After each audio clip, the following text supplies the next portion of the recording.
and dust. I wipe my brow and I sweat my rest. I'm breathing in the chemicals. I'm breaking in, shaping out, taking out on the brazen blades. This is it, the apocalypse. Well, I'm waking up, I feel it in my bones. Enough to make my systems blow. Welcome to the new age, to the new age. Welcome to the new age, to the new age. Whoa, whoa, I'm radioactive, radioactive. Whoa, whoa, I'm radioactive, radioactive. I raise my flags, down my clothes. It's a revolution, I suppose. Paint it red to fit right in. I'm breaking in, shaping out, taking out on the brazen blades.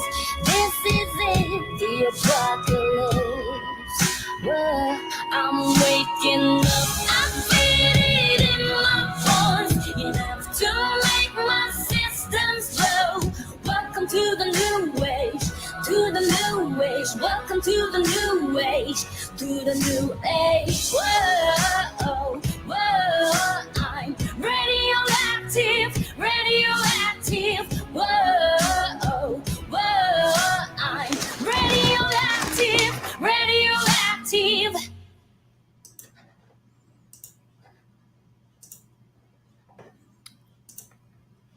Welcome everyone to the Kuhl Sheriff Show.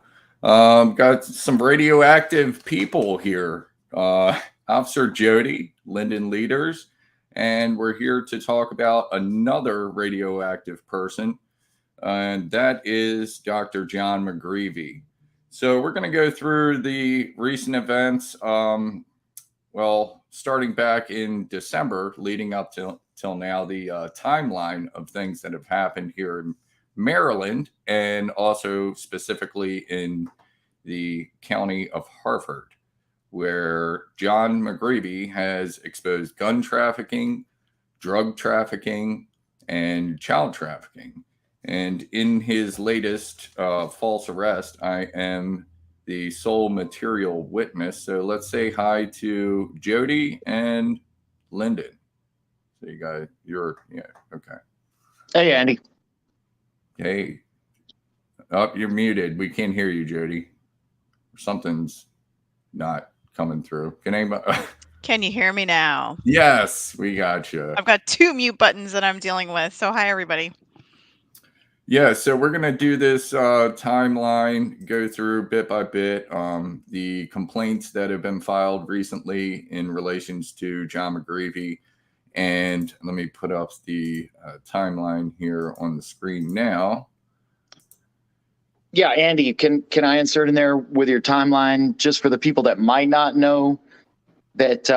So Dr. Jon McGreevey, John Here to Help on, used to be on Twitter. He got banned from there. Now he's on Truth Social at John Here to Help, and on Telegram at John Here to Help. So he received information, was working as a confidential informant at a adult store in Maryland. And that's how Andy came into the picture. They wanted to go to the sheriff to report directly. And why don't you pick it up from there? So this all started with you guys working as confidential informants. Am I right? Yes, that is correct. And thanks for laying that out there, because that's a good summary, bringing us up to the point of the timeline. And anybody who's watching now, you can throw your questions in the chat. We'll try to get to them as the show progresses. So on the timeline here, you're looking at December 29th, last year, 2021. That was a scheduled meeting with Sheriff Gaylor. That was the first scheduled meeting with him. And it didn't happen because I received a call from his chief aide. And his chief aide, Eric Roby, said there was COVID and the flu running rampant through their department, so we had to reschedule. There's documentation of that. So then following that on January 6th that's when we had the meeting with Sheriff Gaylor and his chief aide, Eric Roby. And we brought this information as confidential informants to them regarding the gun trafficking, drug trafficking, child trafficking.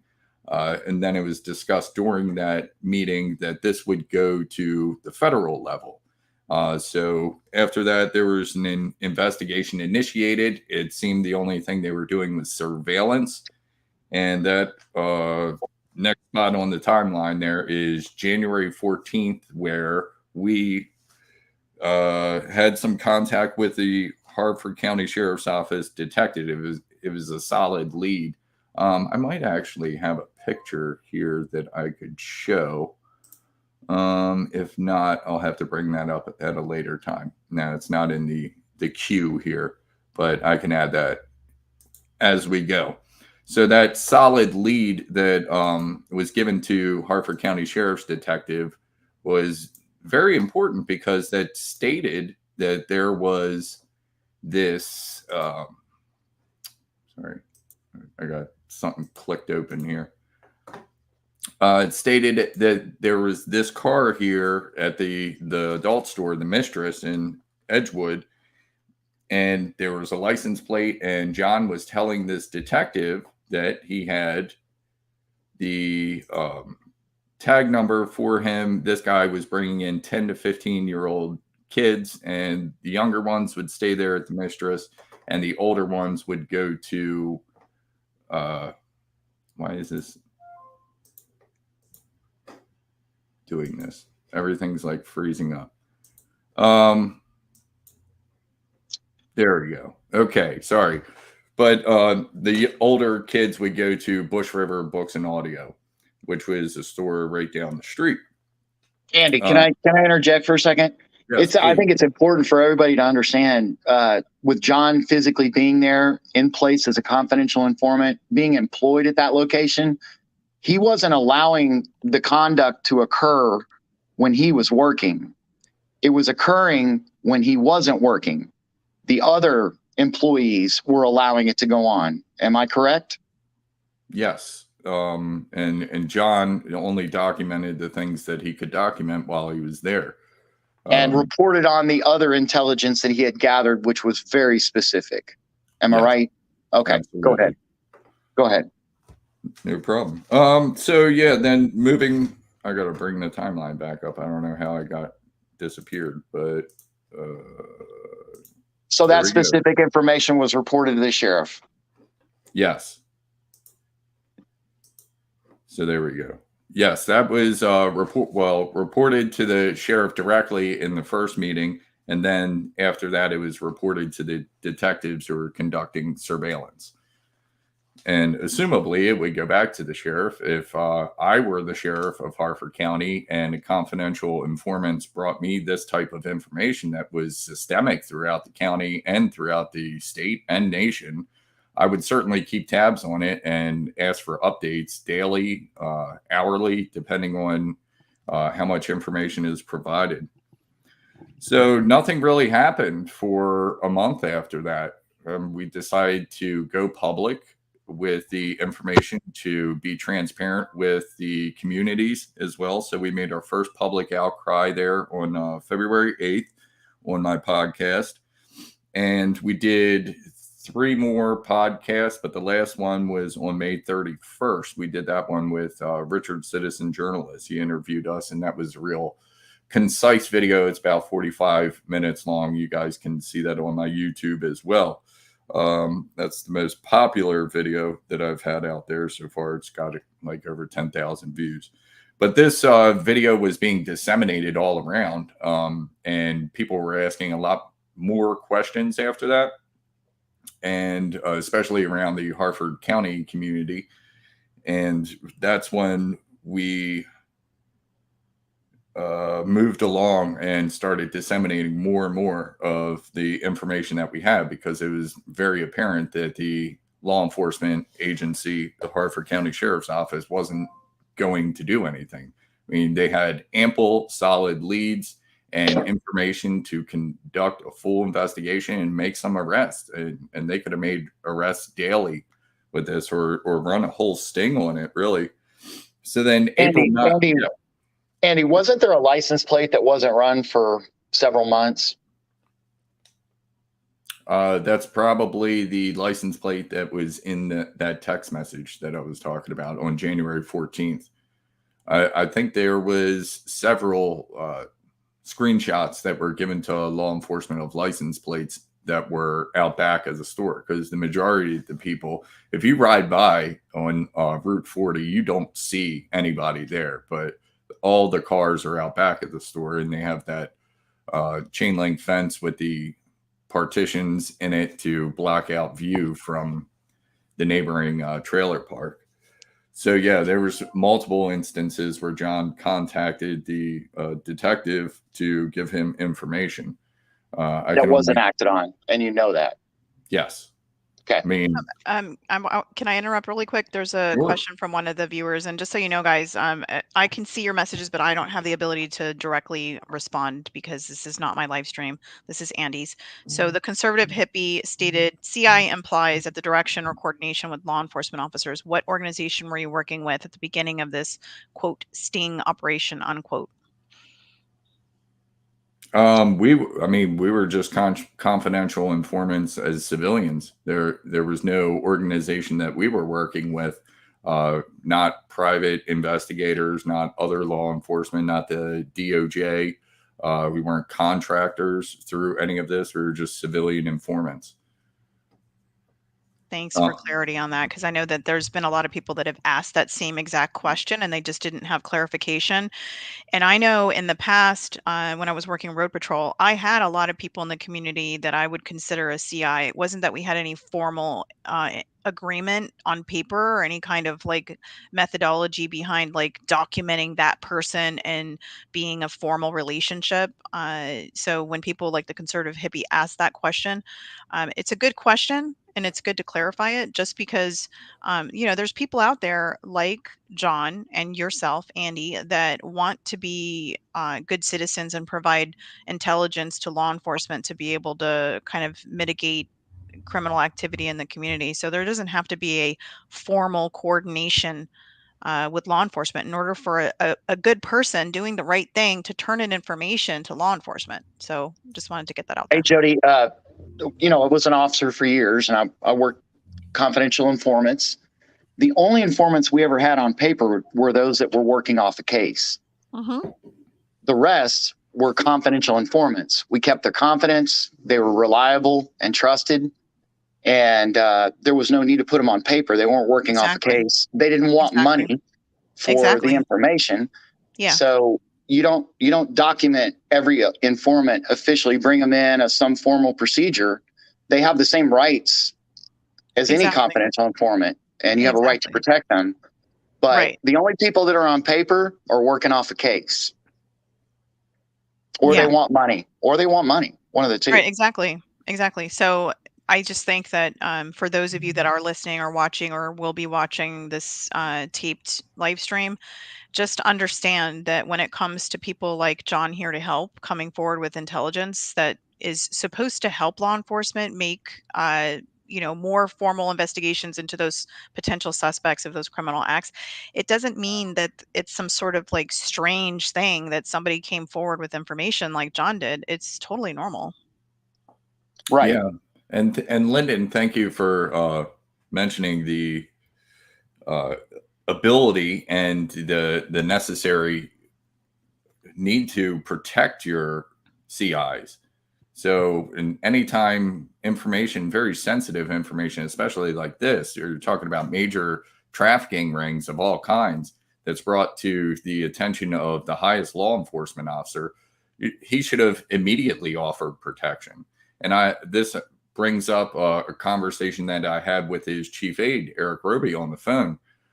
This was after our first public outcry video. And I said, hey, there's been reports that the bad guys, quote unquote, have seen the video. So we're talking about various biker gangs that have the resources and the will to carry out on a threat or to hurt somebody that's hurting their business. So no protection was provided whatsoever.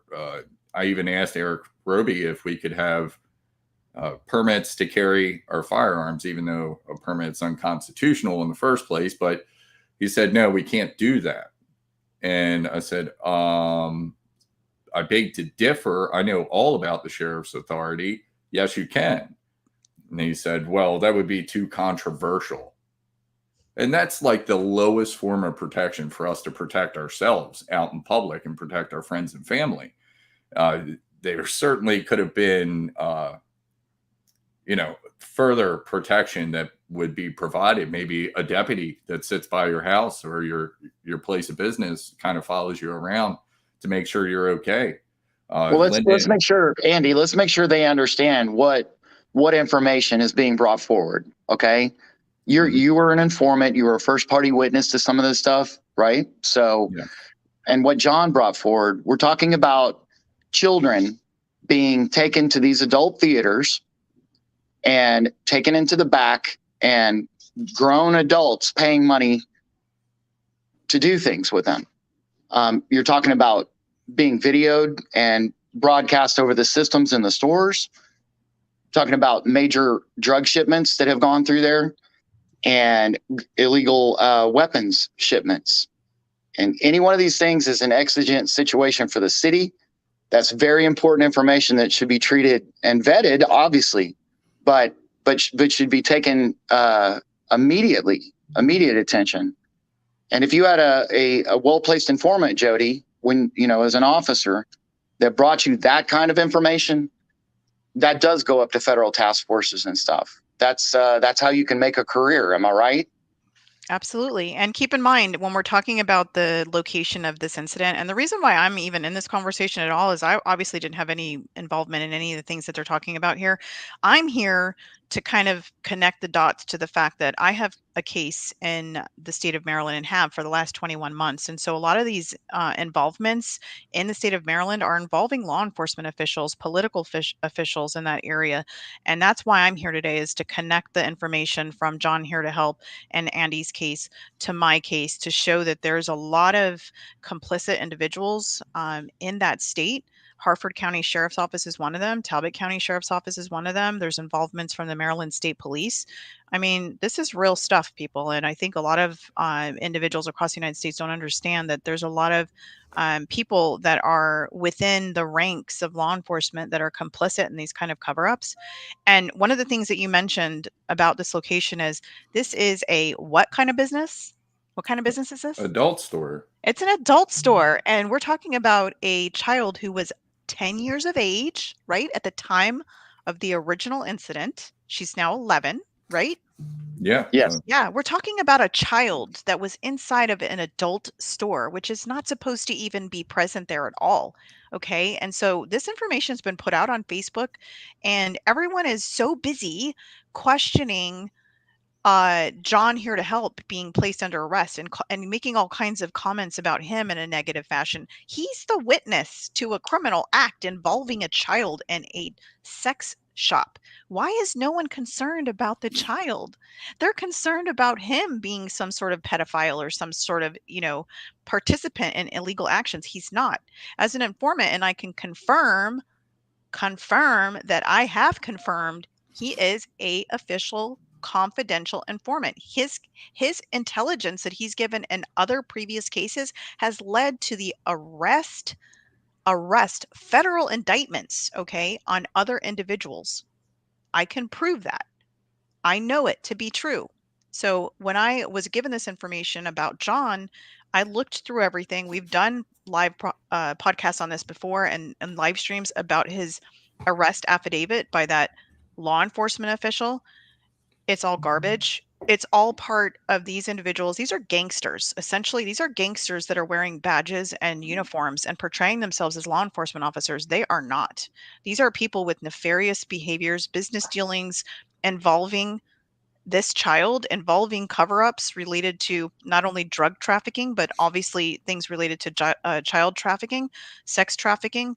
There's an ATM in this business. Is there not an ATM here where people are literally going to the back of the store, taking cash in order to make cash payments for involvements with children? Correct? Yes. Yeah. So for those of Yes. you watching and listening, this is absolutely proof in the pudding that what everyone's talking about when it comes to human child sex trafficking and those that are involved originally with drug trafficking, they're all starting to turn over to the new business model of child sex trafficking, whether you want to believe that or not. Those of us that have been in law enforcement for a very long time have been seeing a tide of change. And it's disgusting. It's terrible. And they're all trying to say, oh, we're conspiracy theorists and this is not reality. No, this is reality. Start opening your eyes, looking around. If you see something, say something. That's why you're starting to see a lot of newspaper articles coming out or online articles about if you're traveling. All of the flight attendants have now been put through human trafficking classes. Gee, I wonder why. Is there any kind of relation to what we're talking about on today's live stream? 100% yes. So I'm sorry. Go ahead, Andy. No, that's fine. And thanks for bringing that up. I mean, that's the elephant in the room that people don't pay attention to. A 10, 11-year-old girl is in a sex shop and she's standing at an ATM or standing outside of the building, whichever pictures you're looking at. And it's just absolutely illegal. So nobody's paying attention to that small detail at Small, just all. Yeah. little How long tiny was That detail. little one, Andy, how long was she in the store? That's a John good question. arrived and threw them all out for his Yep. shift. He arrived early. They were Yep. up by the ATM. He threw everybody out, never touched the girl. Yep. And you had an 11-year-old girl in there. Then the customers come and tell him what was going on. He reported this immediately to law enforcement. Am I right? 100% Yep. correct. 100%. So let's go through what we have so far. John was a well-placed confidential informant that was working there for gathering intelligence for more than 2 years. He entrusted you with some of that information. Y'all went directly to law enforcement to coordinate having something done about this, taking care of it. That was all the way back in December of last year. That's And correct. where are we at on the timeline? We are at April 9th, talking about the girl being in the store. That's the date of the incident that happened. And then shortly after that, John started feeling some effects. And that was from April 9th on, from his involvement in the store. And he said he started feeling weird, having all kinds of symptoms. And it was, I believe, a text message. Yeah, it was a text message between John and I on April 11th. I was like, what? You think you were poisoned? He was like, it kind of seems like that. And then I didn't hear from him a couple days because he went to the hospital. And then he had like toxicology reports and all that stuff. And it showed his increased leukocytes in like astronomical values. So this is concurrent with the type of poison that was used, which is an organic compound, and it is used as an insecticide and widely used on the open market in the country of India. Go figure. The guy who runs the front company, US Arcades, is from India, Bob. So John went through absolutely terrible effects of this. Talking with him, and he was doing talk to text, and half the time I just couldn't understand what he was saying. It was just so garbled up. But he said it was worse. The pain in his head was worse than all of the torture he had endured, because it was like the worst type of migraine that you could possibly think of. When you're talking about torture, enlighten the people that are here watching right now as to what you mean about torture, because they don't know the story about John's past. So John was tortured. It was about a decade ago, right, Lyndon? Yes, sir. And it was in a jail by federal agents. And the federal agents, we can throw a link in the thing afterwards, but the federal agents tore him up. He lost 137 pounds while he was in jail. He was starved nearly to death. He was eating 600 calories a week just to keep him alive. he was waterboarded with diesel fuel and kerosene, and he was fed crushed glass, which tore up his insides. And it was even at one point that he was kicked so many times in the stomach where this is disgusting, but his rectum or his intestines distended from his rectum about 8 inches, and he had to put it all back in himself with his medical and military training. You twist it and all that, then you're dead. So John and they were doing this because he wasn't telling them what they wanted to know, how much he had told about their criminal enterprises. Am I correct?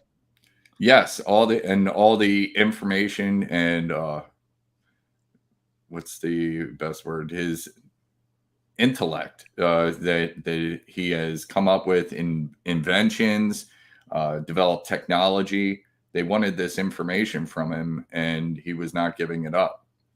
So he suffered great consequences, and it was actually the sheriff and the warden that saved his life by placing a correctional officer guard in the room with him so the torture and abuse would stop. He said that they told him they could hear the screaming from way down the hall. Okay. So this was a decade ago. Now, fast forward to now. The fact of the matter is, the person that I think, and we had talked about this privately the other day, was that there was this poison that was placed in that store so that they knew that John would be exposed to it. And I personally know who you're talking about because he came at me on Facebook. The owner of that store, the one that we're talking about where this little girl was at, he came at me on Facebook and I went right back at him. He's a complete douchebag. I mean, absolute douchebag. And he did not like that I was talking about him and his store in a negative light, which, is there anything positive to say about a sex shop with little girls in there? I don't think so. So, whatever. Yeah, so we think the poison was absorbed through his finger. John told me his finger swelled up like unbelievably to the point where it was splitting open. And that was probably his interaction with the touchpad for the system for the people that were getting the receipts, going back in the private booths and exchanging their promotional codes for live digital child sex trafficking. But Andy, the exposure to that substance, what occurred 24 hours before? You mean the girl being in the store and John documenting that? I'm not sure. Did we lose? I think we might have lost him. I heard like some buzzing. Can you hear me? Because I heard buzzing when he was about to talk. Yeah. Lyndon? You there? I hear buzzing. So Lyndon's speaker's not working right now. There's another question by the conservative hippie at 351. He said, this is the second owner? His question. That's had multiple owners over the past few years. This is the most recent owner who owns 3 adult stores in Maryland. So one is in Baltimore County, northern Baltimore County, which is Jackie's Boutique in Havre de Grace. And the other 2 are, Lyndon dropped off, so he'll come back in. But the other 2 are The Mistress and Bush River Books and Audio, or Books and Video. Yeah. Well, moving along in the timeline. So, yeah, this was really, really bad with John. He was feeling these effects for months. He even did a public speech during his campaign. It was completely unrelated to this, but you could tell he was still feeling the effects of this poison while he was up there speaking. He was like turning to the side, wincing while he's like trying to listen to people and answer their questions that they have for his senatorial race. But one part left out of the timeline here is July 2nd is the first protest that we had. Oh no, I'm early on that. So hold on, let me get back here. June 17th and 20th. Those were, I put on social media that I was organizing a protest out front of the stores, the Mistress, to bring awareness to the community. And it certainly did when we had it. Then on the 21st of June, that's when I received an email from Detective or Corporal Minton from the Harford County Sheriff's Office and asking if there was any more information that we could provide. And I did respond to him as well, saying we have provided plenty of information up to this point for a full investigation to be carried out. And then, yes, then it's July 2nd, we had that protest. So it was very effective. We had a lot of people show up, probably 17 to 20 people. And we had tons of signs that we were sticking in the ground. We were walking on either side of the highway on the shoulders, and passing motorists would slow down, read the signs. And it did put some pressure on the establishment as well, because a lot of the patrons were seen driving out of the back of parking lot of the Mistress and leaving. And they were all giving me the finger, screaming F you, as they were exiting, because I guess we disturbed their time there. Hey, Andy, there's another question. He says he tried to get you to highlight the event that happened 2 days prior to the poisoning. Yeah, so that's the girl being in the store. So we suspect that Jon was getting doses of this poison over a course of time. So it being absorbed through his finger, it was kind of being layered, I guess, and his exposure to it got worse and worse over time by dealing with this touchpad, because as a liquid, you could just paste it onto something and, Right. The sweat from your fingertips would just absorb it. And it can cause strokes and very bad symptoms. For even people in the fields on farmland that are using these insecticides, they've suffered great effects from it too. Lyndon, you back? Yes, sir, I am. Okay. So we were just talking about the July 2nd protest, how effective it was. The passing motorists, they slowed down. Some pulled over on the side of the road and they were asking information. Even one guy showed up later and he said, I was just watching the video, talking about the one we did, the last public outcry video on May 31st. And he said, I got maybe 20 minutes of the way through it and I have to come down here and see what was going on for myself. So we sat on the side of the highway talking for about 15 to 20 minutes, and another motorist stopped and started asking some questions too, got out of his car, said, I have a couple young kids and I live in the area and I've noticed some strange activity happening all throughout the hours of the night. And it's made me question a lot of things. So yes, that was really effective on July 2nd, and that started putting more pressure on the law enforcement sheriff's office for not doing anything up until this point. I mean, there's ample opportunities for them to make arrests, to shut down the stores. I mean, they all had all kinds of building fire code problems. So exposed wiring and things like that. Fire marshals were called from what I was told, and they just go in and come out and nothing gets shut down. So I don't know if they're getting paid off or whatever it is. They're not inspecting it properly, but there's multiple complaints that have been put in with the local fire marshal to have this place shut down. Crystal, as far as her question, she says, if he was poisoned via the touchpad, were other employees as well? I do know that there was another person that was poisoned, and Andy, I'll let you answer that question. You mean in the store? Oh, yeah, there was another person poisoned, but it was in relation to the owner of the store. A witness came forward and spoke and provided some information that the owner's wife was poisoned using the same type of insecticide, the organic compound, and she was turned into a vegetable because of it and lived on life support for quite a long time in the owner's home. The owner had a new girlfriend, and this has been stated before in some of our public outcry videos by Jon. And now recently, there's a report that the owner's wife passed. So I guess he gets off scot-free on all of that. I guess it's pretty hard to prove it.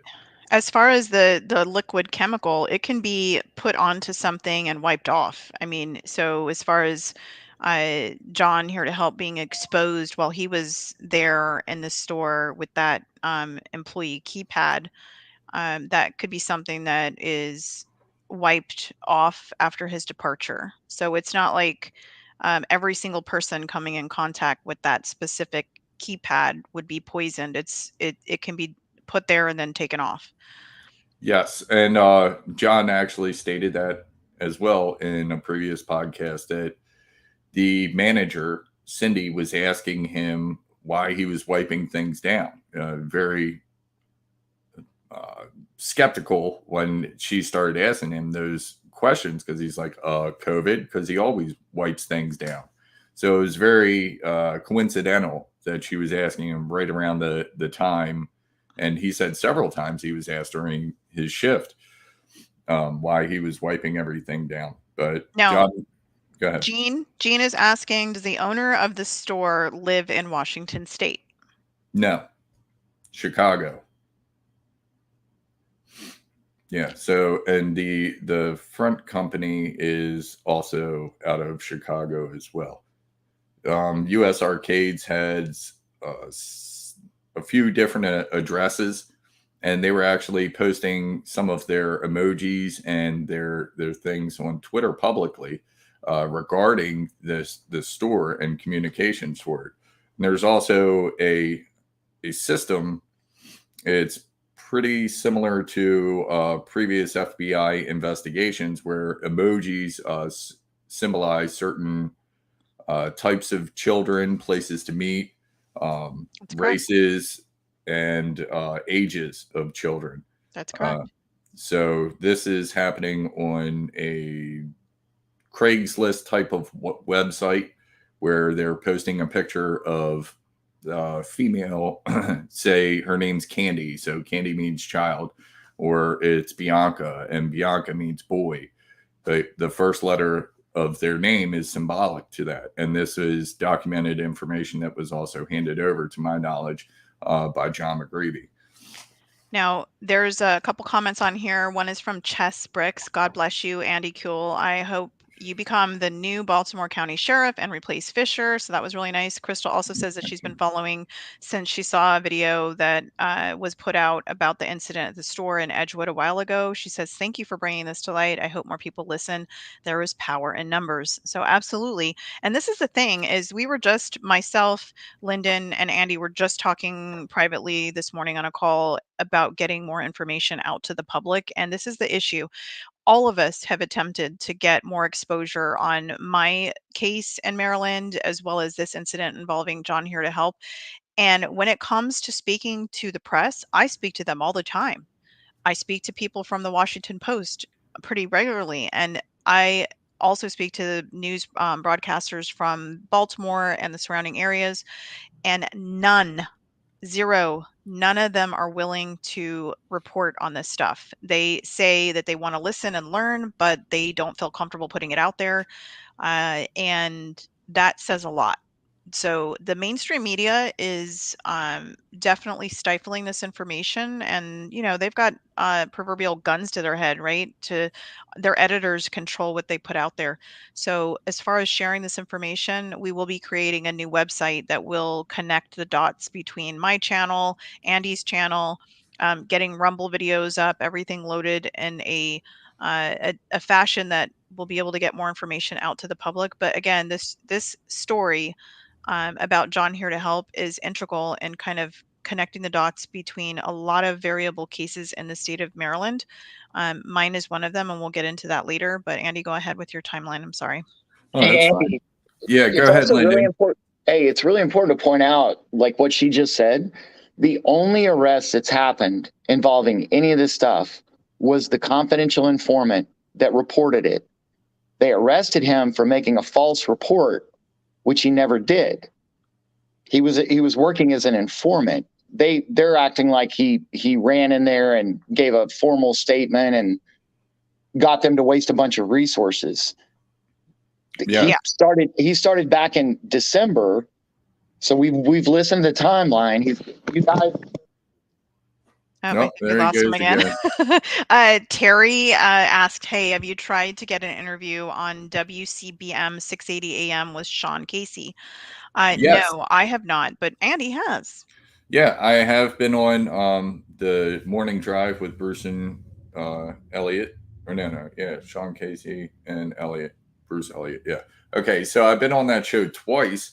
The first time they did ask me about the child trafficking, and John's been on there once as well. And they asked him about the child trafficking because on my website, I guess they were just going through all of the stuff that's on there, and the public outcry videos are on there. So yes, I have tried reaching back out to WCBM since it's after the primary election to get back on there in a more intimate setting and provide more of this information. And John has as well. So they have talked about this situation and John's arrest on air before. So they owe John some time for some response to the allegations because as Jody was mentioning before, it's either nothing, all or nothing from the mainstream media. Yep. And they're either blasting you and defaming you and Absolutely. making you look absolutely terrible because 90% of the headlines that came out about John's arrest, they were all insinuating that and implying That he was involved. That he was already guilty. Absolutely not. Absolutely not. And conservative hippie brings up another comment. I know you and I talked about this. He says Rosati was named in whistleblower tapes, right, as member of Dirty Trick Squad. How does he become involved in this thread? That's a great question. Yes, great two questions. Yes, he is certainly a member of the Dirty Trick Squad, along with Sean Bridges and Rod Rosenstein and others. And how does he get involved in something like this? Because, I'll get to that part in a second. Moving along in the timeline. Somebody said your graphic is fuzzy. Dana's saying the graphic is out of focus. Dana, if you hit that little box, it's like a dotted box on the bottom right-hand side, you can expand your screen, I believe, because in my screen, I can expand it. It looks perfectly fine to me. I don't see any blurring on it. So just check to see if it's something on your end. But William T. Newton also said, has been watching. It's pretty black and white. The sheriff's department has been given the information. What has the department done? They've done nothing other than make an arrest on the individual that turned over the information about that young girl being inside of that sex shop, William. That's all they've done. Harford County Sheriff is complicit with all of this information, along with those individuals that are supposedly law enforcement officials that made the arrest on John.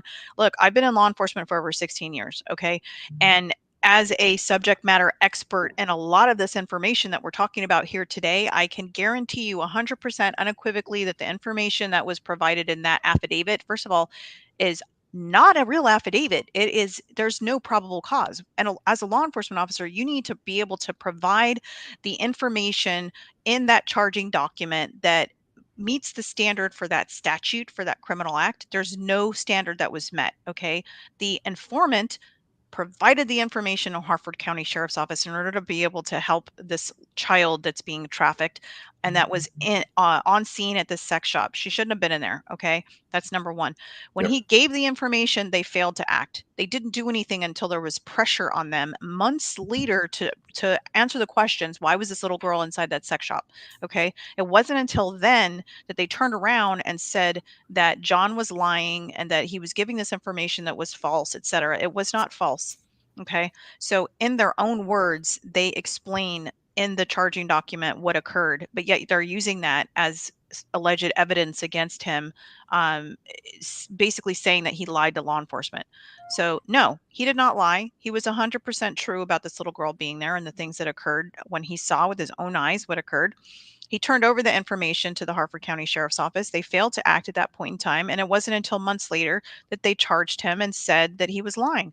He was never lying. Jody, a little sneak peek about what we're about to find out. Number one, one of the officers involved, it turns out that he was a customer of that location. Correct. He would oftentimes go in the back, and that's where adults do things with each other and things like that. So that detective actually was a customer there, and had obviously a vested interest in maybe making these things go away. In my opinion, common sense. Absolutely. And Yeah, Go ahead, Andy. logical reasoning. A lot of people that are starting to take a look at this case are like starting to maybe understand a little bit more in depth as to what's going on. And look, I communicate with Johan Drolshagen almost daily. He is the founder of the Brady List. So if you get an opportunity, everyone here that's listening, to go on to the Brady List, just Google Brady List, okay, and it'll bring up the Giglio Brady List page with all of the lists of the bad cops, prosecutors, and judges out there across the United States. We're adding to the database every day. But Johan himself told me that they are uncovering gangs within law enforcement agencies across the United States. And so when we talk about these alleged detectives that work for the Harford County Sheriff's Office, these are gang members. These are when I say gang members, I mean these are people that are wearing badges and uniforms and portraying themselves as law enforcement officials, but all they're doing is conspiring with one another to cover up cases like this in order to protect their business interests in child trafficking, drug dealing, etc. It's terrible. You'll start to see more coming out over the next few months, especially about the Los Angeles Sheriff's Department. They've proven and found that they've been infiltrated by gangs. So keep listening, keep watching, share with everyone that you can. And Andy, if you want to continue with the timeline, hopefully they can see it. Yeah, I want to offer an addendum to what you were responding to William Newton about is, yeah, they should be on the record and publishing all of this information to a bunch of disgruntled people and their constituents in Harford County. And they've actually gone the exact opposite way, turned off comments on their website and deleted them, Correct. where citizens of Harford County are asking for this information. Well, prove that this guy's guilty. I mean, again, he smears, or the Harford County Sheriff's Office with their press release smears John politically when they're saying he's trying to advance his own political agenda. So Absolutely. it would just take a little bit of transparency to say, yeah, we've been working on this forever, and yes, we're in contact with the feds, and the feds are, working on an investigation, but they can't comment on anything, and they go the exact opposite way and delete it. And for the dissemination that you just mentioned as well, is sharing this information. So these videos are pretty long. Whenever we dive into the meat and potatoes of everything, we could certainly use a video editor if anyone out there has those skills where they could break down these chunks of good information provided in these videos to make something smaller that's more digestible for listeners, like 3 5-minute clips or something like that. So please give us a email or something. You can contact me through my website, and if you have a question for anybody else, Officer Jody is available, and so is Lyndon Lueders. Yeah, Gene Peterson actually states you guys should investigate Detective Robert Gibbons. He worked under Sheriff Gaylor with the Harford County Sheriff's Office in Maryland. Yeah, well, that's a good tip there. We should definitely check that out. It looked like you already took that note. I did. Jody. But yeah, we'll definitely take any tips that you guys have as well, because it all has to be exposed. There's so many things that connect each and one of these corrupt agents within this county and 100%. many other 100%. counties throughout Absolutely. the whole state and nation. Yes, absolutely. Well, Andy, Maryland seems to be the central area, though. It seems like all of my cases that I'm looking at, they seem to keep coming back to Maryland, and a lot of the people are affiliated with Governor Hogan, who, by the way, has announced that he wants to run for president of the United States. And I've specifically told him directly, no. Never my president. You will never be my president. He's a piece of garbage. All of his buddies are pieces of garbage. All of the people that I'm investigating are people that have been appointed by him. Gaylor is a buddy of Hogan. So is Talbot County Sheriff as well. Gamble is a buddy of Hogan. These are all people that are affiliated with Hogan. That whole group of people, they seem to sympathize and empathize with pedophiles. My case in Talbot County is related to a Maryland state trooper who is a pedophile, and I know, and I'm not.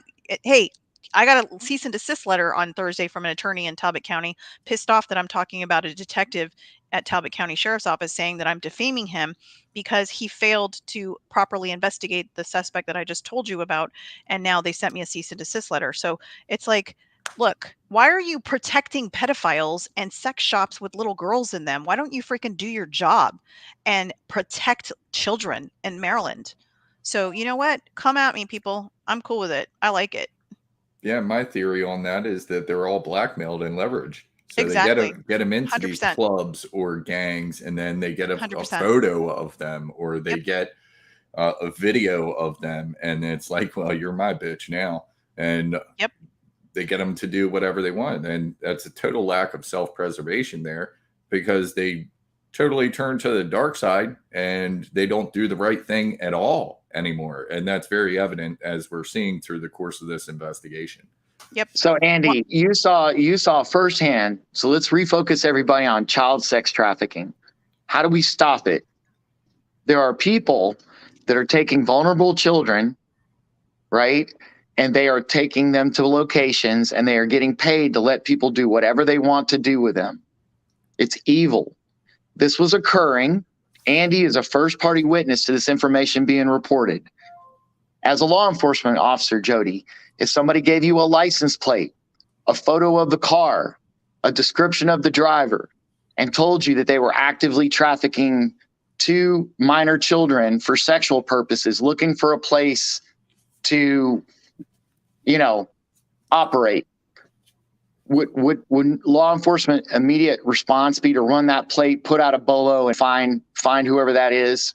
Immediately. Absolutely. Did that immediately. happen, Andy? How many months did that not happen, Andy? We're going into the 8th, well, finishing up the 8th month here. And Okay, we can thank see your you. chat. We can see your comments. One of the people is saying send them a cease and desist to stop interfering with the people's business. I can see your chat. It's just we're trying to communicate to you what's going on with this case, my case, etc. And if you watch the news at all, there is a few of the articles that are coming out via mainstream like ABC, CBS, in which 70 children were rescued in West Texas, right, from human trafficking. Now, if you have a 10 to 17-year-old child, the whole 70 of them, 10 to 17-year-olds, when you see trafficked, okay, they're not just trafficking kids to just like, oh, let's just keep them for, just for giggles, right? No, these are sex trafficking victims, okay? 10 to 17-year-old, 70 of them were rescued recently. So all of the stuff that Lyndon and Andy and I are talking about, it all directly correlates to individuals being complicit in covering up child sex trafficking, inclusive of this case with Jon here to help and the Harford County Sheriff's Office. As far as people looking into it, the federal government, they're fully aware. Okay. I've communicated directly with FBI agents that have called my cell phone right here, this phone I have in my hand. They've literally called my cell phone and asked me questions about my criminal case into that Maryland State Trooper, the pedophile trooper, and asked me if I felt it was related to other cases. And I 100% absolutely said, yes, this is related.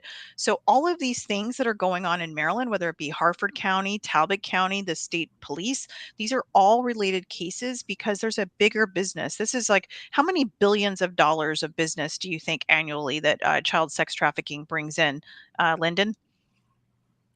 How many billions? I don't even have a guess. I don't know. Yeah, it's billions and billions. It's the highest, most lucrative business on the planet right now. Okay, it used to be drugs, illicit drugs, or not even illicit. It was also prescription, like oxycodone, et cetera, things that were coming from companies like Pfizer and everything else. Right, that's where the number one money was. It's not anymore. It's human trafficking, because when it All comes right, to Jody, human let me trafficking, you've ask got you. reoccurring revenue. All right. Well, okay, let's refocus. As a law enforcement officer, let's talk about this. We both have a lot of experience with law enforcement.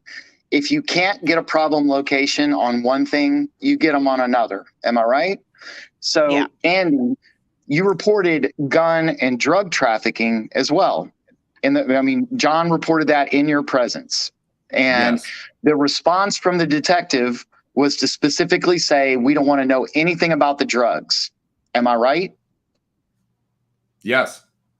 He got angry. Now, Yeah, they weren't worried about the drugs. Yeah, well, he I got think- angry when it was mentioned.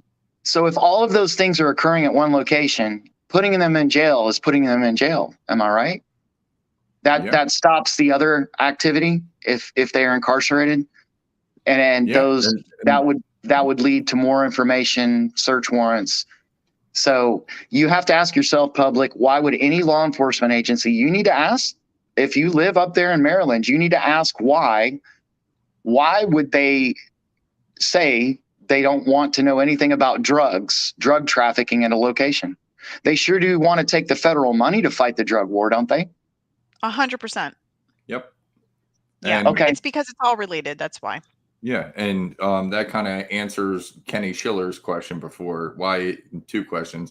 Why isn't anything being done about it now that it's exposed? And does the corruption run that deep? Yes.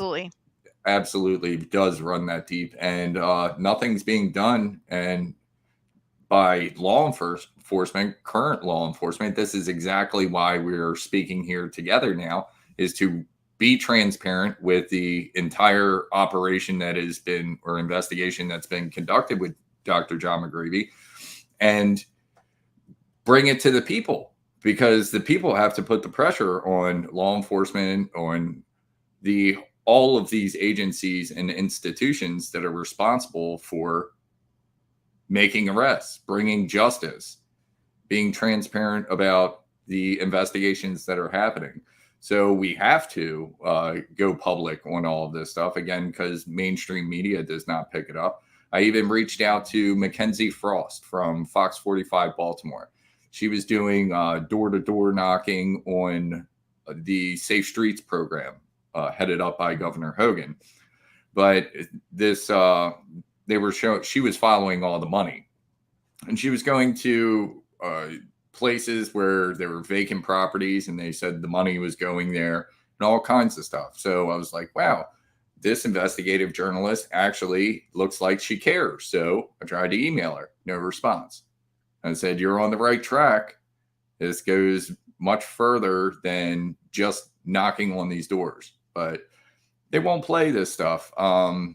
It's very unfortunate, but we just keep disseminating like this. And like I said, if there's anybody with video editing skills to take this and break it down in little bite-sized chunks, that would be very helpful to. Where are you at in the timeline, Andy? Yeah, that's what I'm going to get back to. Right. So this comes up to the interview with the Harford County Child Advocacy Center with John and I. Now, I showed up to this interview, and it was on July 7th. I showed up to this interview unannounced. I was talking with John about it, and we knew that they were trying to set him up because they hadn't done anything up until this point. So why would they all of a sudden want to do something now in light of announcing protests? It was very apparent that they were trying to either cover something up or maybe arrest him, arrest both of us. So I told him I wasn't going to be able to make it to get out of work. And then all of a sudden it just hit me. And I say it's the Holy Spirit that just said, you have to go. So I told my boss, I was like, I got to go. I might not come back. I might go to jail, but I got to go help my friend out. So I showed up to this interview unannounced, and that's with Detective Columbus / Nowzaradin. And he... I can't even say that name. Kalamzaradin. That's what I like to call him. But yeah, we'll get into that part in a little bit. But yeah, so I show up to it. He invites us in, says, oh, my partner will be here in 10 minutes or whatever. And we're sitting in an interview room. And the guy knew who I was because he identified me. He say, oh, Andy, I'm glad you're here. So we're sitting in the interview room. And it's an hour later. They just keep repeating the same, or Columbus keeps repeating the same questions over and over to John, trying to get him to say that he touched the girl. And John kept refusing. He's like, I never touched the girl. Why do you keep trying to get me to say I touched the girl? He's like, I would have, done something and stepped in there. I would have dragged that girl out of there and pushed everybody out of the way.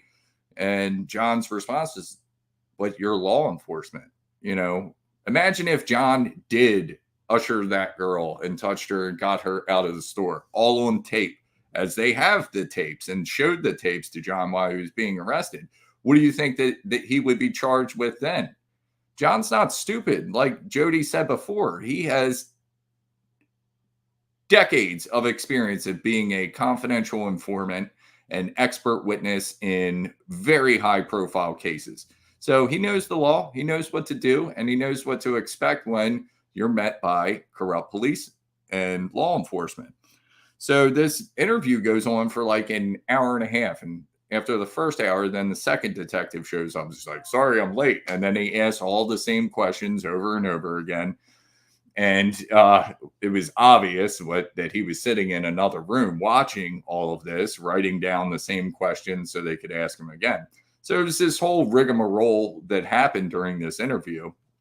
It was either they were trying to get Jon on a soundbite or something like that, or they were just like panicking because I showed up unannounced. And I believe that he was scheduled to be arrested that day. So then we get to the last half hour of it, and I start asking the detective questions. So about this on the timeline there on January 14th, I said, that picture you have right there, it was a picture of that vehicle with the license plate, but it wasn't the text message. I said, where did that come from? He said, it came from Dr. Jon McGreevey. I said, okay, but what was the context of it? He was like, I don't know. What was it? And I said, well, that's a text message with your detective Gentry that Jon sent him on January 14th.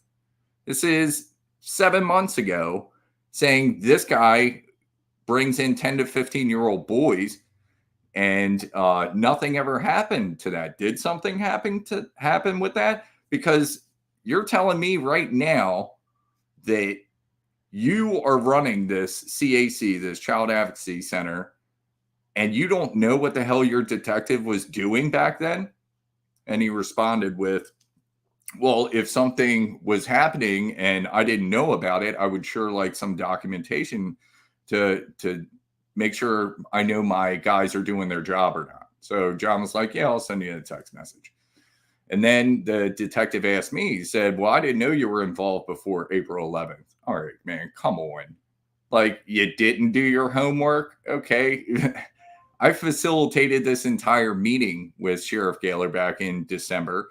And then we did several public outcry videos. And I've been all over social media talking about this for the last 8 months.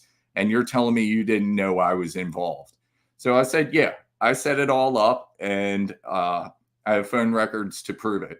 He said, well, I'd like to see that documentation. I said, I'll send you an email. And I did. I showed him the phone records with Eric Roby's number, my number, the calls back and forth to show that the conversation actually took place.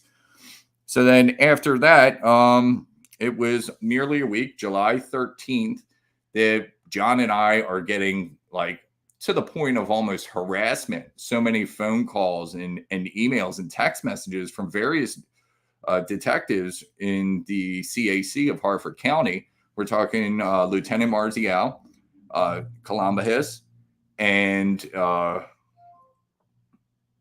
there's one other I can't think of right now. But we were getting all this correspondence and like emails. And one of the emails from Columbus says, oh, we have really good news about the investigation that we would love to share with you.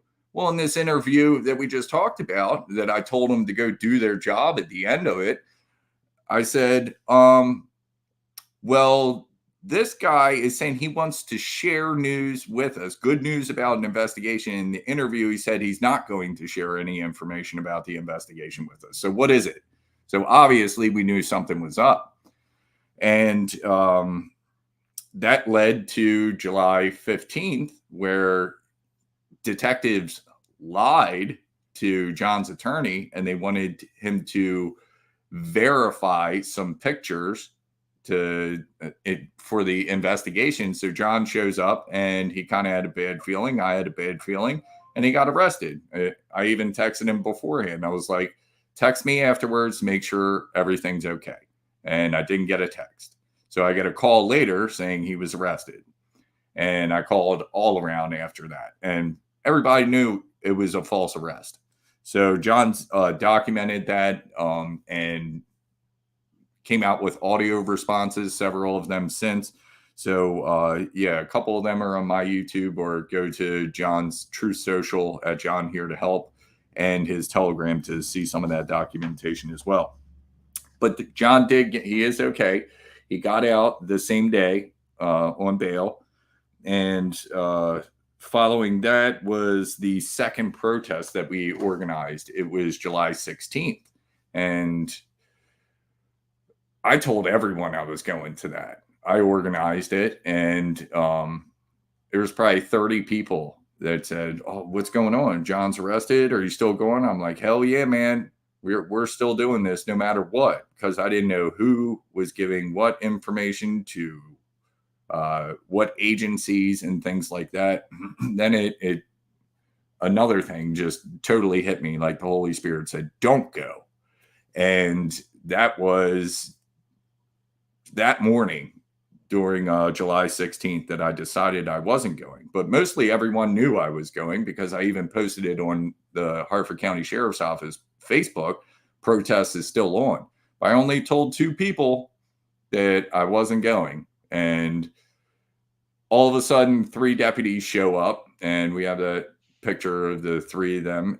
It looks like they're defending the mistress, the adult store, saying there was a noise complaint that they're coming. It's right in front of a highway. Cars are driving, speeding down, back and forth all day long. And they're saying some people, I don't even think they had the megaphone. I had the megaphone. They said that you guys were disturbing the customers. Oh, Yeah. God, I'm so sorry that we were disturbing your masturbation in the back room. So sorry about that. But Yeah. hey, to answer your question, Dana, yeah, we're talking about Jon McGreevey, Jon Here to Help. Yes, that's what this conversation is about. It's about not only his case, but all of the cases within the state of Maryland in which all of these people are complicit in cover-ups related to drug trafficking, child sex trafficking, whatever you want, probably name it. Okay, we have evidence to be able to indicate that these people are complicit within all of these things, as well as tampering with witnesses in criminal cases.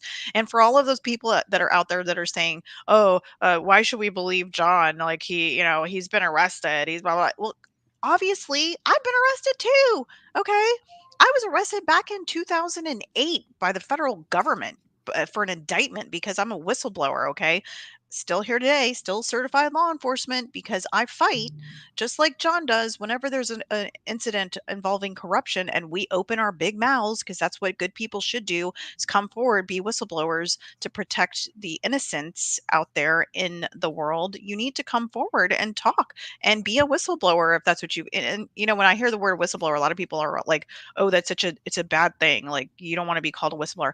I am super proud to be called a whistleblower. I am super proud to have people come after me. I had someone come after me just today.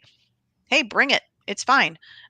But great information about Jon Here to Help, Andy. I mean, bringing all this information to the forefront to the public is really important to be able to fight all of these really nefarious players that are wearing a badge. I'm not even going to call them cops because they're not cops. They're freaking gangsters wearing badges and wearing uniforms. Terrible. Yeah. Yeah, it is. And thank you for bringing up that about whistleblowers, because I mean, you're a whistleblower, Jon's a whistleblower, Lyndon's a whistleblower, and you guys have a history of being attacked Yeah. by law enforcement 100%. or state entities, agencies, or officials. Yep. And it should be the exact opposite. Everybody needs to realize right now that a whistleblower is like a sacred person per se. They are bringing information. They are making an ultimate sacrifice of their personal safety to bring information to light, truth and facts that is damning to establishment or evil people that are trying to control a narrative, trying to control your everyday life. So Yep. whistleblowers are people on the inside that bring this information out just so people can formulate their own opinion about it and do some of their own digging and come up with a solution for it. Just the Yep. same as we're having this public forum right now, Exactly. back and forth with people. It's all about transparency. It's all about truth and facts. And it's because nobody else covers it. Yeah, and you know what? I just want to bring up something really quick, and I don't mean to interrupt your timeline, but I'm just trying to answer the questions when I see them coming through. So Melita Peters says, Officer Judy, my name is Jody, by the way, Jody. Officer Judy, you have to be very attentive, safe outside. I am 100% safe all the time. In fact, I've got something in my little bag here that I'm not going to show on the air, or otherwise someone's going to be like, oh, she's brandishing firearms on freaking screen. And it says she needed a hero, so that's what she became. And that's exactly what I have with me all the time is my little protection right here, sitting on my desk, sitting with me in my car, whatever it is. I'm completely 100% not in fear. I get threatened all the time. I got a freaking message this morning from a cop that is not happy with me because I'm calling him out. Detective Steve Hall of the Talbot County Sheriff's Office. Hi. Hi. How And your you attorney doing? and I are pen pals now. Thank you. So, not afraid. I could give a crap. If you are a dirty cop, come at me. Bring it. I am not afraid of you. Could care less. Love you, bro. But yeah, so moving along with the timeline, and still talking about the second protest that I ended up not going to some people that were attending the protest said that the detectives or the deputies that were on scene were asking if Jon and I were there or we were coming to the protest. And we also sent supplemental evidence for the people to pass out to anyone they engaged with, including law enforcement, which is, again, on that timeline up there, January 14th, the text message of the solid lead from Jon McGreevey to Detective Gentry. So there's some hard copies that were to be passed out. So, yeah, after they asked for us at the protest, I received reports that it was actually ordered that my arrest be made. I guess another reason to shut us up, make us look not credible with this information, and burn us down in the media. So then after that, it was July 18th. I was listening to Jon's audio response to being falsely arrested on his Telegram channel, and he posted that on 11:52. So during that time, I didn't realize I was sitting there eating my lunch in my car as I was listening. I got 4 phone calls, and they were all from this Delaware number. I didn't know what it was, and it's not out of the ordinary that I get phone calls from numbers that I don't know. Actually, a couple people in the chat here have called me before, and I didn't know their number, and I answered. My phone number is on my website, so I try to be as available and responsive as I possibly can. So these phone calls were 12:17, 12:19, 12:42, 12:42 again. So I called back at 12:43. And on the other line, ultimately, I found out who it was. It is DEA agent Joseph Rosati. He had a very familiar voice, but he was breaking up through a lot of his conversation.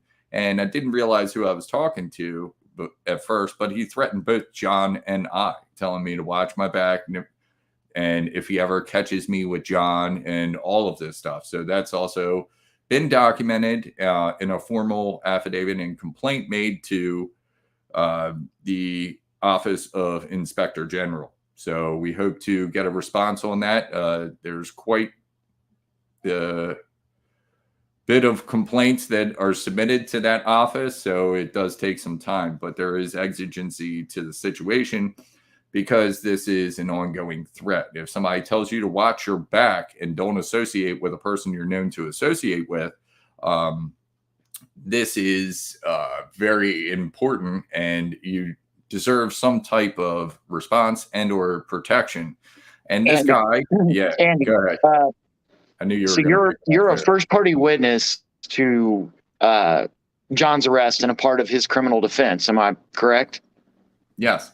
Okay, so that'd be an integral part. So for the audience, if you only have one witness that was in the room with you when some things were said, and everybody else is a police officer, that's an important part of your criminal defense. So you're saying that a DEA agent called you and told you that you couldn't be anywhere near someone that you're an integral part of their criminal defense, which is lawful, right? Correct. That would be tampering, wouldn't it? Oh my God, they're tampering with a witness? Wow, shocking. Look, we're all part of the same club now, guys.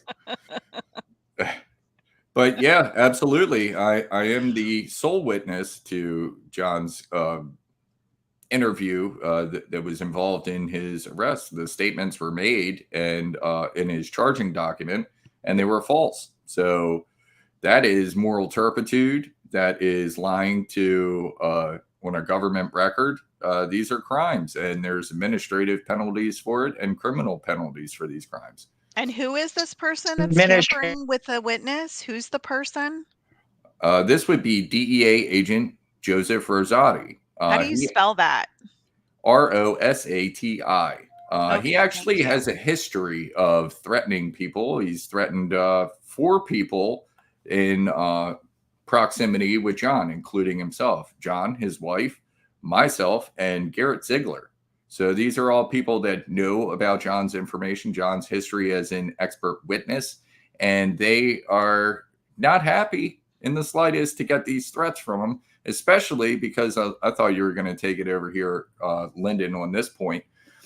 He has the resources to carry out his threats. And if you want to elaborate on that a little more, Lyndon, of what we know about Joseph Rosati, please do. Right. Well, it's been alleged that Rosati was involved in the murder of Seth Rich, and the 2 gang members that were sent to carry out that task. And Jon's spoken about this in the past many times. So this isn't. I actually got a phone call from that investigator, by the way, last week. So I can confirm the information that you're telling the viewers that yes, that is correct. So we're talking about somebody that has an active duty DEA agent. And just for the audience, and whether you're law enforcement, internal affairs that's listening to this, or whoever, you have to ask yourself a common sense question. What would a reasonable person or a reasonable officer conclude from that? I mean, those are facts that happen. So if you're threatening a witness, how is a DEA even involved in this? I thought they weren't interested in the drugs. So if a DEA agent was to call you, I think anybody would expect that to be, hey, can you tell us what's going on? Who, what, when, where? Are you guys doing this for the reward money? Do you want Crime Stoppers money? What's the deal? What's your motivation? You know what I'm saying? That's common law enforcement practice. Well, and I don't think there's any agency manual or department manual that you out confidential informants that are well placed. No. You definitely don't arrest them with false charges because you didn't do anything about the underlying problem. You'd rather arrest the witness. And then to have a federal agent call and threaten you, I would expect that would offer you some immediate protection from our government or that agency. Exactly. So, but here, this is the problem, is that this person that we're talking about, this agent, okay, is affiliating himself with gang members, known gang members. And I had somebody call me and let me know that. And I confirmed information with the Brady list that, yes, there are gangs that have infiltrated law enforcement agencies across the United States. They now have proof.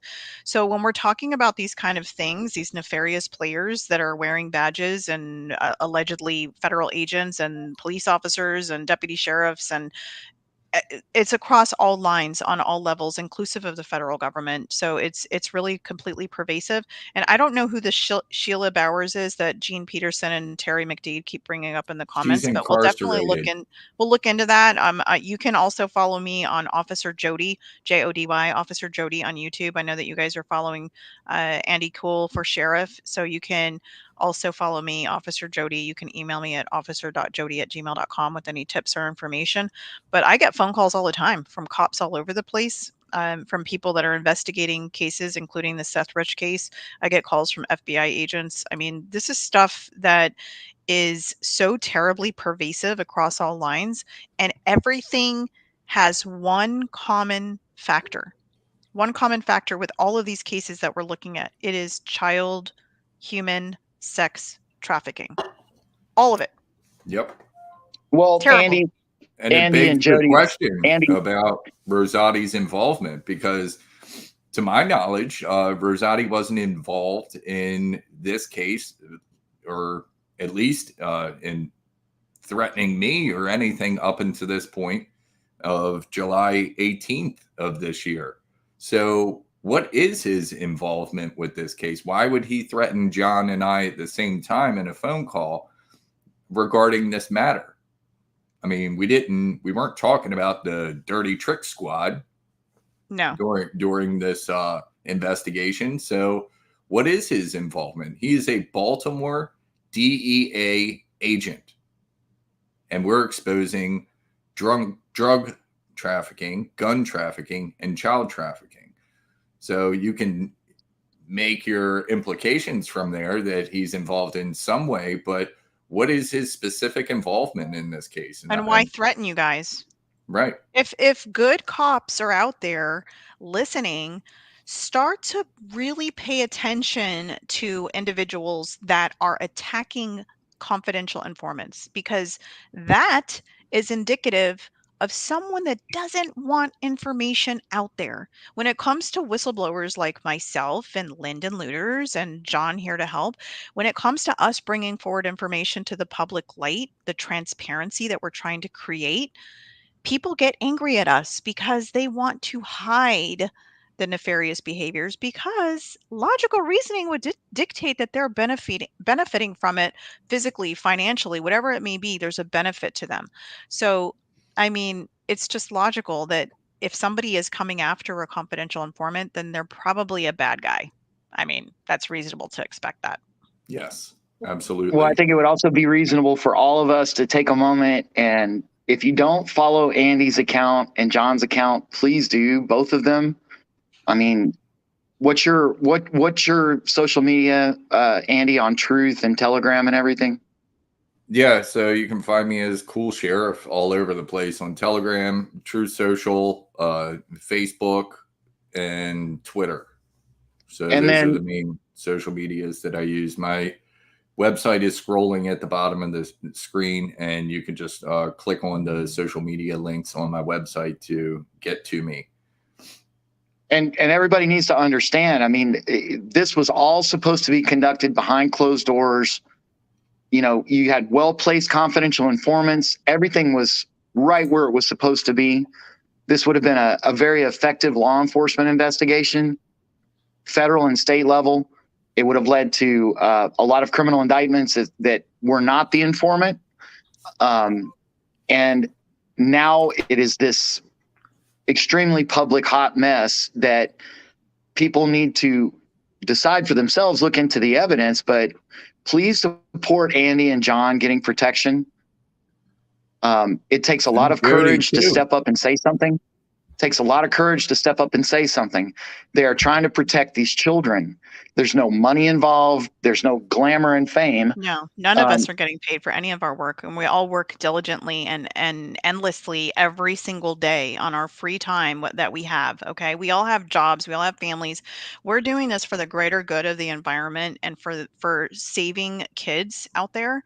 Okay, and that's what you all should do too, is raise your voices up, be heard, be seen about all of this information that we're trying to bring and expose to the public light. If you've got somebody that you trust that's in, whether it be a newspaper that can help get this information out there, or a news channel, anything that you can do to get more exposure on this information, please do. And understand that all of the rhetoric that's being spun by the Harford County Sheriff's Office in Maryland about Jon here to help is all garbage. I personally, myself and Lyndon, both tenured law enforcement officers, have read the charging document from this detective. Again, I can't say his name because it's all wonky, but I'll let Andy do that. He seems to be better about saying his name. But we read the 6-page charging document, and it is 100% garbage. Garbage. There is no merit. No merit. He was falsely detained by the Harford County Sheriff's Office, falsely charged, falsely arrested. 4 days before a primary election that he was running in. 4 days before the primary. It's garbage. And Andy, the name of that detective, can we talk a little bit about that alleged detective? Is he really even, like, is he an American citizen? Where is he coming from? Like, who is this person? I will get to that very shortly. That's at the end of the timeline here, and we're almost there. The end of July 18th, is me calling the FBI and reporting this threat of DEA agent Rosati. And do they make a formal report? I don't know or not. I would have to FOIA that to find out. And they would either respond with, we don't talk about our investigations, or say there is no investigation or something, because I don't think anybody's really confident in the FBI, even though there's a lot of good officers in there, but there's a bunch of bad ones that are making them all look bad. Yeah, terrible. So, and then oddly enough, at 2:30 that day, I missed a call from Lieutenant Marzial. Why the hell was he calling me after DEA agent called me and threatened me? And John was already arrested and then got out. So why the hell did this lieutenant call me? So I didn't call back, but he did call me at 2:30. And then on July 29th, I filed a complaint with the Police Accountability Board in Harford County. And that's a new organization that was created on July 1st. So I doubt they even have any civilians that are manning this organization or committee, whatever you want to call it. I don't believe they do. Not yet. No, because the response I got was from Internal Affairs. So I haven't received a civilian response from the Police Accountability Board, and I've been dealing with Internal Affairs, which has been a kind of dicey thing because we know how this whole network works, that you cannot trust anyone. Nope. And I was reassured on the phone that I would not be arrested, but I said, well, I'm definitely not going to Harford County. I'll tell you that much. Yeah, you called me the other day and said, what should I do? And I was like, dude, do not go there. You are targeted. You are going to be the next person that they're going to arrest. I mean, they've already told me, not Harford County, but another neighboring county in Maryland has told me cease and desist from talking about these Maryland cases, because they are starting to get phone calls. They're starting to get questioned by the public about this kind of stuff. And I welcome every single one of you that are listening in. Call the Harford County Sheriff's Office, ask for the sheriff, ask for these detectives, call Talbot County Sheriff's Office, ask for the sheriff, ask for the detectives in all these cases. These are nefarious players, and they're probably going to hit me with another cease and desist letter, but I'm not naming any names. I'm just saying y'all. And that's what I did in a video this morning or last night. I said y'all because they want to shut me up, and I'm not going to be shut up. Sorry, not happening. I got a big old mouth. I'm going to use it. Yeah, so that leads into what you were saying before about Detective Kalam Zaradin.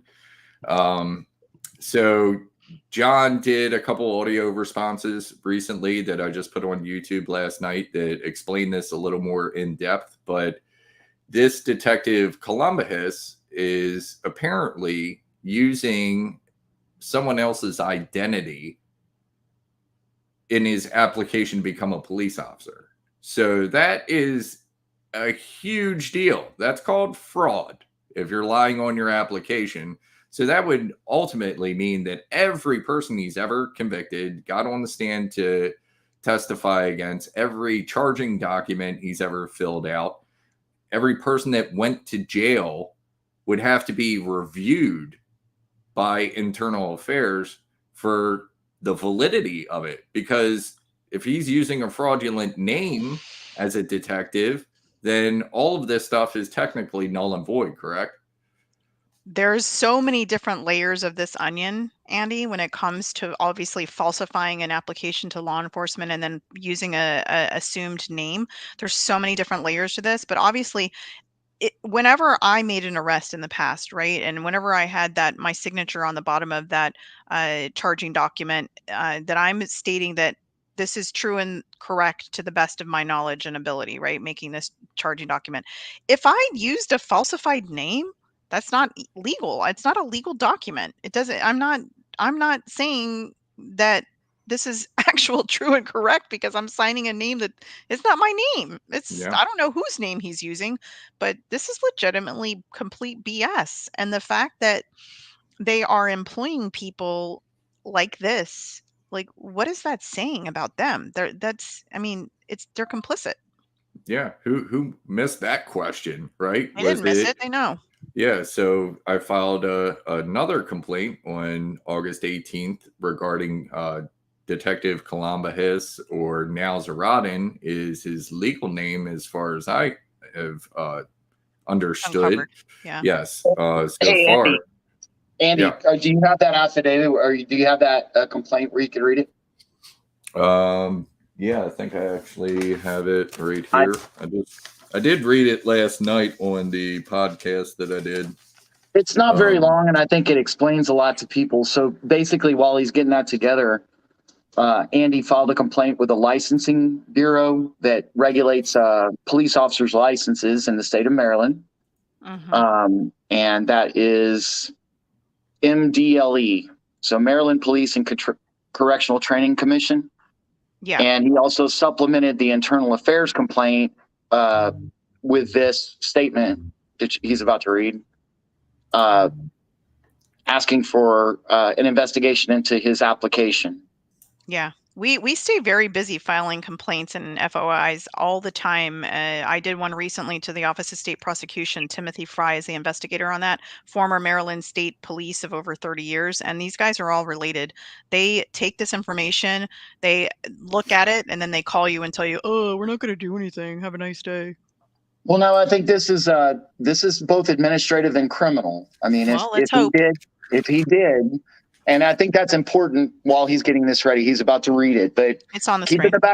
keep in the back of your mind, Andy is a first party witness to criminal and administrative violations involving Harford County.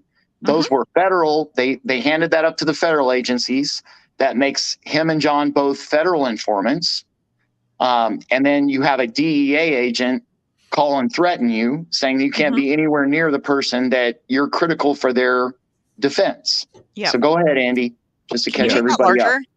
Can you take that view button on the top of the screen and just hit view and then hit full page? That way we can read it. Right there. Full page. We'll go to 100%. Okay. You can zoom in. All right. Let's try 2. There, can you see it? All right. Yeah, I can see it now. All right, let's make sure all the words are in it. Yeah, it looks like it.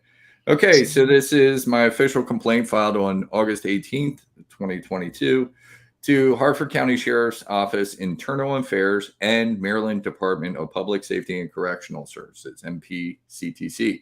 My name is Andy Kuhl, resident of Baltimore County, Maryland. I'm making this complaint concerning Harford County Sheriff's Deputy Detective Stavros Kalambas. I'm asking for an investigation into Kalambas's application with both Harford County as well as with the Maryland Department of Public Safety Commission for fraud concerning his law enforcement accreditation.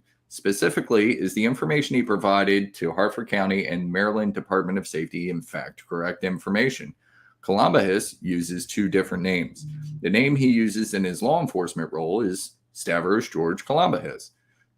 George Kalambas is Stavros' wife's cousin who currently resides in Whiteford, Maryland. Stavros may have borrowed this background information to overlay his and disassociate himself with his Iranian background and his support of the Iranian government. Meredith Kalambas, Stavros' wife, refers to him in his social media, see attached, as Stavros Nalzaradin. Is Stavros a real estate agent in Maryland? And if so, under what name? The name he uses in his real estate role is Stavros Nalzaradin. Did Kalambas fraudulently use a relative's information to obtain a law enforcement license in Maryland? Also, I have received information that Kalambas harbored a known wanted felon. Monroe, Louisiana law enforcement was searching for Quentin Moffitt, charged and arrested with 2 counts of carnal knowledge of a child, felonies. Quentin Moffitt lists Stavros G. Kalambas as a relative on social media. See below. Quentin Moffitt's birth date, February 1st, 1993. Arrested in Washita Parish. I don't know if I'm saying that right, but I think that's close. And that was on May 21st, 2021. Moffitt had been evading arrest with the assistance of Stavros by staying at his property located in Tennessee. Did Moffat list Columbus as a relative approved on his jail call list? Also attached is a hyperlink to be made part of the investigation from Dr. Jon McGreevey. This audio provides additional important details for the investigation. There's the link to his Truth Social. Attached below are images from social media and publicly available, although now they are deleting and changing the information. I'm available for any additional questions you may have. Thank you for protecting the integrity of law enforcement certification in Maryland. I have a compressed file of photographic evidence to support or to follow at request. Andy Kuhl, 8/18/2022. So, yeah, that's the complaint. Another complaint. So this one is fraud. Yes. Yes. Yeah. I mean, if you, and Jody, we both know if you apply with a state agency licensing for law enforcement and you use any information that's not yours or lie on it, that is a crime. Correct. Yep. Yes. So that is where we're at right now. I did get a response from Harford County Sheriff's Internal Affairs about this complaint. I did not receive anything but an auto response from MPCTC yet. And I did provide some screenshots of the social media to Internal Affairs in Harford County, and they are in receipt of them. They couldn't open the link to John's Truth Social, so that's why I put it on YouTube yesterday, so I could supplement that link with the YouTube link so they can review that for the investigation as well. It would be worth everyone's time to go over to Truth Social at John Here to Help. Scroll down a little bit and listen to those audio responses concerning this case. And I guess if you can't get over there on Truth or can't figure that out, Andy, you posted them on your YouTube, right? Yes. Okay. So I'll drop that link in the chat right now for everybody to go over to my YouTube and check out the videos. Most of them are with John anyway. So, I mean, that's how all this really got started. He was deplatformed, as you said in the beginning. His Twitter account was permanently deleted. And the only other person they did that to for a personal and candidacy page was President Trump. So then I reached out to John's campaign, tried to get in touch with him, ended up starting a podcast to continue getting his information out there. As far as the comment made by Jean, she says he, meaning the detective, used a fake name on Facebook. It's not a crime. We're not saying that it's not that it's a crime about him using a different name on Facebook. We're just talking about the variable names that he's put out there. She says, look for the real criminal acts like the video that Alley for Truth and Jody made. If Stavros Columbus lied in the police report that he made about John, he was talking about William Harvey Colgan not being a registered sex offender. If Harvey or Colgan was an actual registered sex offender, use that to further your claim that the detective lied. The name thing isn't valid, though. Well, the name thing is 100% valid. There are multiple uses of names that are not legal valid names by that detective.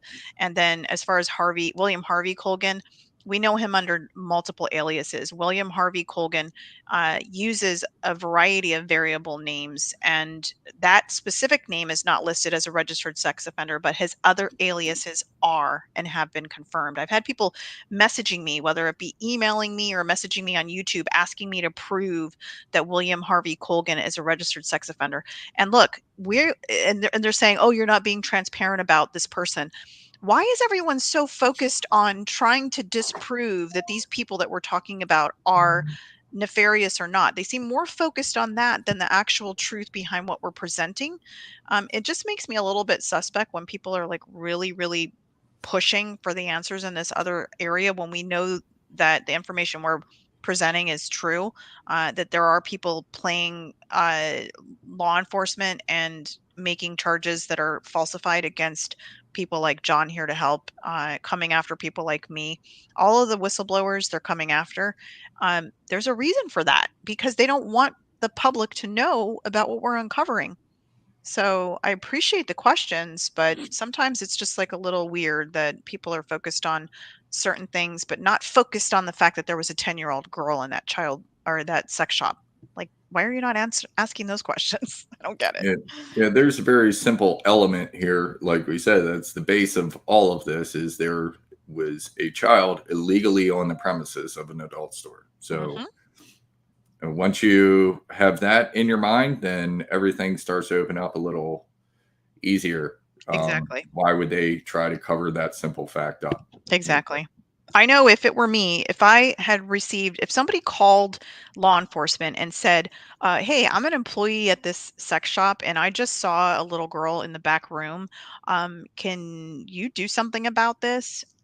We would have immediately taken action. Like, not waited how many months to run a tag on a car?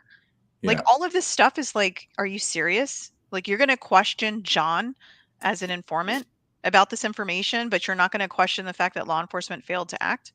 Like, what? Seriously? Yeah. And as you mentioned in the beginning as well, is that you have already confirmed John's expert testimony and being an expert witness in high profile cases.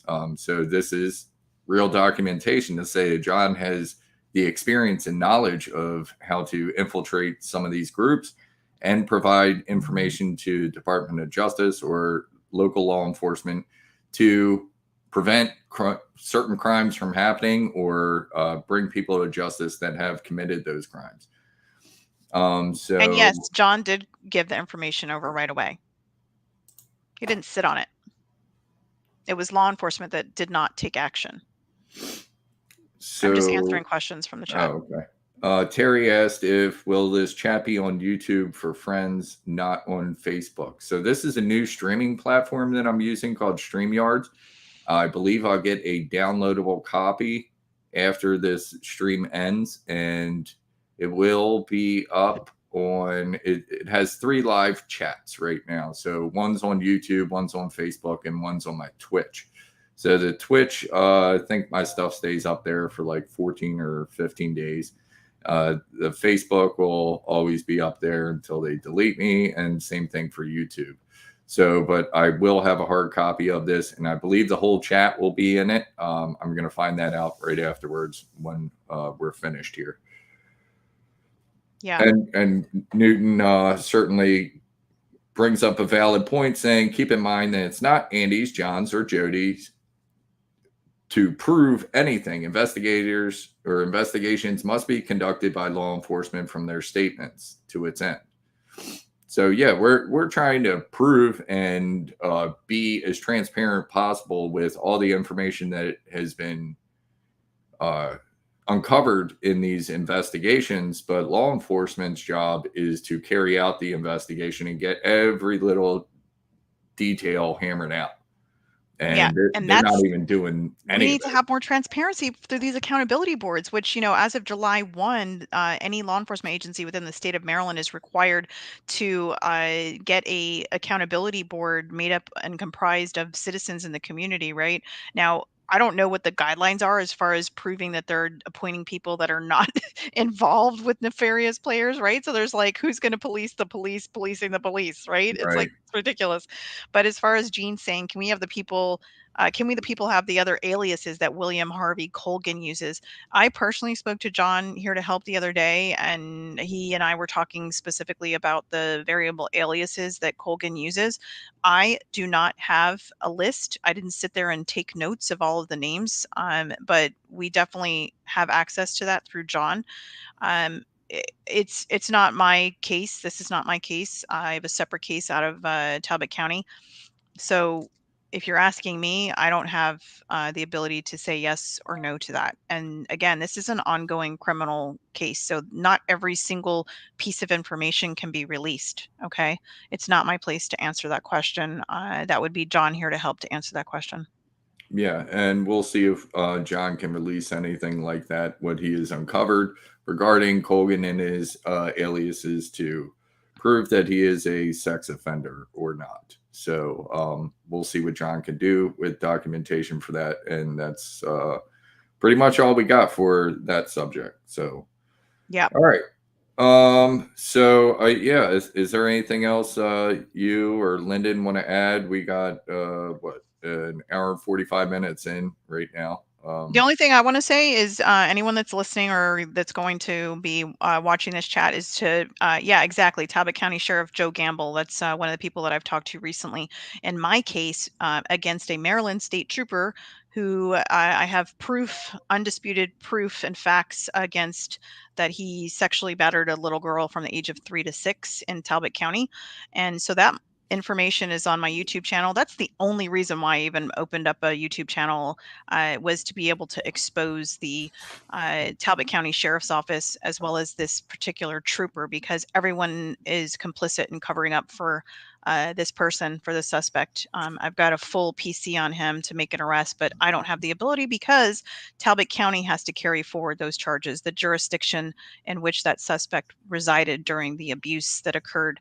And Sheriff Gamble isn't willing to do that. Maryland State Police is not willing to do IA. They've told me explicitly in writing they're not going to do it.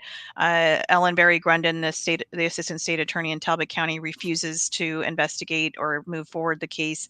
The detective Stephen Hall was complicit. He's his buddy. They work together at Maryland State Police. Does not want to investigate or do anything. He did a topical investigation and said that the child was coached, but yet you've got preeminent experts saying no, the child was sexually abused, has PTS.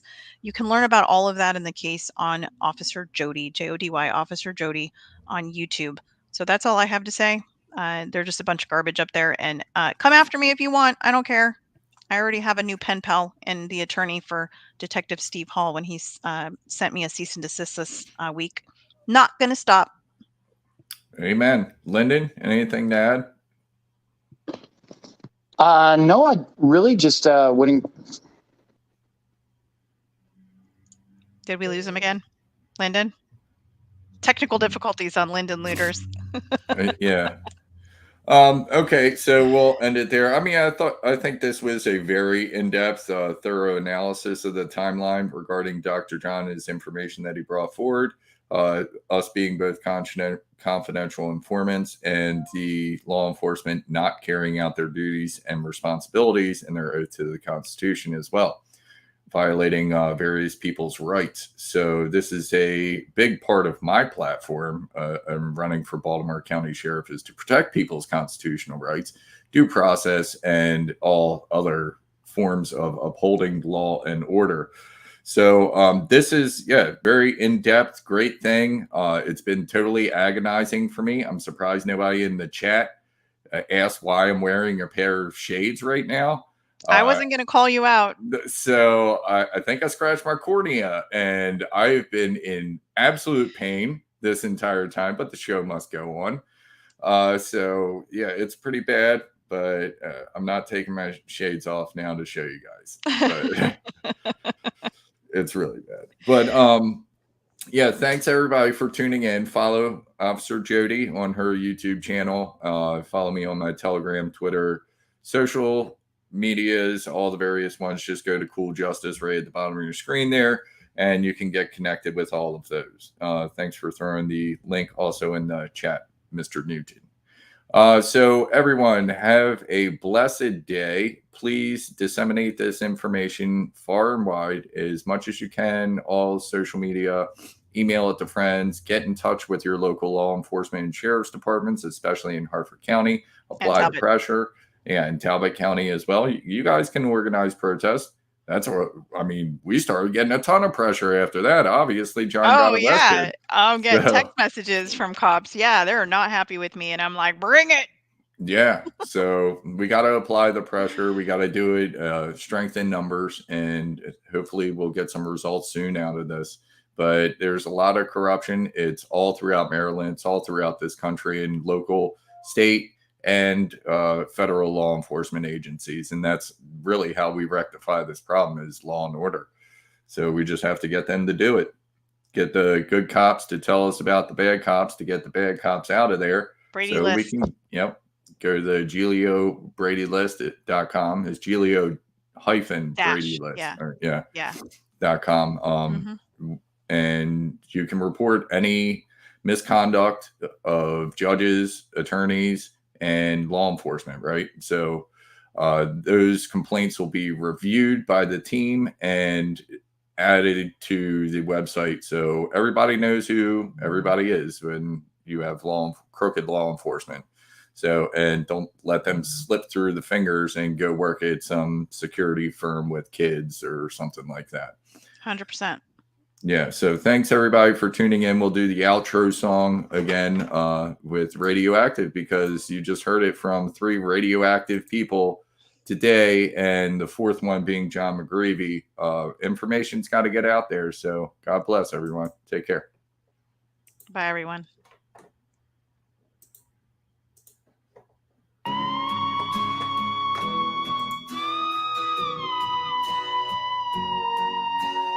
Oh, systems go, the sun hasn't died.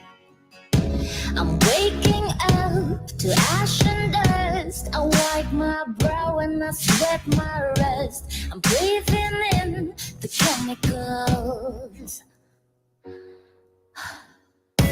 I'm breaking in, shaping out, the checking out on the brazen buds. This is it, the apocalypse. Well, I'm waking up, I feel it in my bones. Enough to make my systems blow. Welcome to the new age, to the new age. Welcome to the new age, to the new age. Whoa, whoa, I'm radioactive, radioactive. Whoa, whoa, I'm radioactive, radioactive. I raise my flags, down my clothes. It's a revolution, I suppose. Paint it red to fit right in. I'm breaking in, shaping out, the checking out on the brazen buds. This is it, the apocalypse. Well, I'm waking up, I feel it in my bones. Enough to make my systems blow. Welcome to the new age, to the new age. Welcome to the new age, to the new age. Whoa.